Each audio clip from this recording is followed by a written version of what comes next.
आज हम लोग पढ़ने वाले हैं क्लास 10th के हिंदी बुक के पहला चैप्टर श्रम विभाजन एवं जाति प्रथा के लेखक का परिचय। तो आइए शुरू करते हैं। यहाँ पे दिया हुआ है, बाबा साहेब भीमराव अंबेडकर का जन्म 14 अप्रैल 1891 ईस्वी में महू मध्य प्रदेश में एक दलित परिवार में हुआ था। मानव मुक्ति के पुरोधा बाबा साहेब अपने समय के सबसे सुपठित जनों में से एक थे। प्राथमिक शिक्षा के बाद बड़ौदा नरेश के प्रोत्साहन पर उच्चतर शिक्षा के लिए न्यूयॉर्क यानी अमेरिका, फिर वहां से लंदन गए।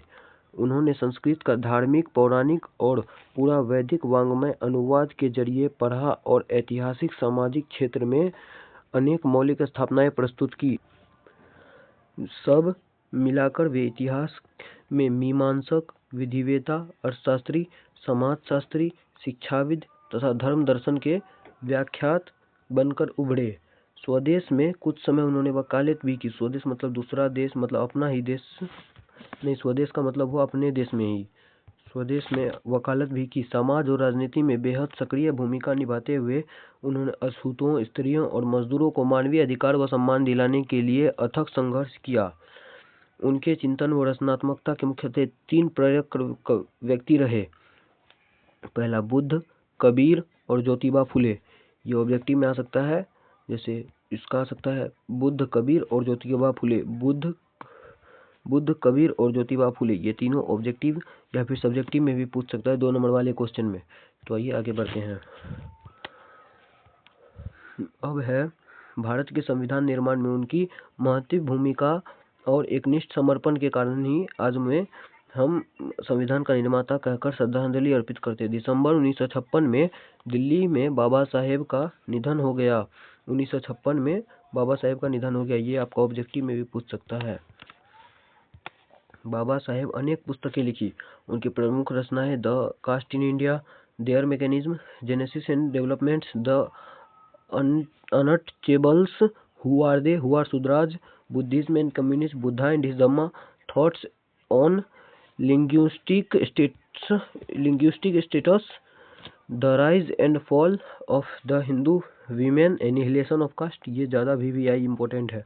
हिंदी में उनका संपूर्ण वाङ्मय भारत सरकार के कल्याण मंत्रालय के बाबा साहेब अम्बेडकर संपूर्ण वाङ्मय में 21 खंडों में प्रकाशित हो चुका है। मतलब कल्याण मंत्रालय के द्वारा बाबा साहेब का सभी लिखा हुआ जैसे लेख है, कोई भी रचनाएं 21 खंडों में प्रकाशित हो चुका है कल्याण मंत्रालय के द्वारा। यहाँ प्रस्तुत पाठ बाबा साहेब के विख्यात भाषण एनिहिलेशन ऑफ कास्ट के ललई सिंह यादव द्वारा किए गए हिंदी रूपांतरण जातिवाद के उच्छेद से किंचित संपादन से लिया गया है। ये चैप्टर किससे लिया गया है? एनिहिलेशन ऑफ कास्ट से। इसका हिंदी रूपांतरण किसने किया? ललई सिंह यादव। ये सभी ऑब्जेक्टिव क्वेश्चन है। अब है इसके बाद, यह भाषण जाति पाति तोरक मंडल लाहौर के वार्षिक सम्मेलन 1936 के अध्यक्षीय भाषण के रूप में तैयार किया गया था, परंतु इसकी क्रांतिकारी दृष्टि से आयोजकों की पूर्णतः सहमति न बन सकने के कारण सम्मेलन स्थगित हो गया और यह पढ़ा न जा सका। बाद में बाबा साहेब ने इसे स्वतंत्र पुस्तिका का रूप दिया। प्रस्तुत आलेख में वे भारतीय समाज में श्रम विभाजन के नाम पर मध्ययुगीन अवशिष्ट संस्कारों के रूप में बरकरार जाति प्रथा पर मानवीयता, नैसंगिक न्याय एवं समाज सद्भाव की दृष्टि से विचार करते हैं। जाति प्रथा से के विषमता पूर्वक सामाजिक आधारों, रूढ़ पूर्वग्रहों और लोकतंत्र के लिए उसकी अस्वास्थ्यकर प्रकृति पर भी यहाँ एक संभ्रांत विधिवेत्ता का दृष्टिकोण उभर सका है। भारतीय लोकतंत्र में भावी नागरिकों के लिए यह आलेख अत्यंत शिक्षाप्रद है। तो ये था आपका लेखक परिचय। तो इसका अब हम अगली वीडियो में इसके पूरे लाइन को पढ़ेंगे। तो आज का वीडियो यहीं पे ख़त्म होता है। आप लोग इस वीडियो को शेयर करें, लाइक करें और सब्सक्राइब करें।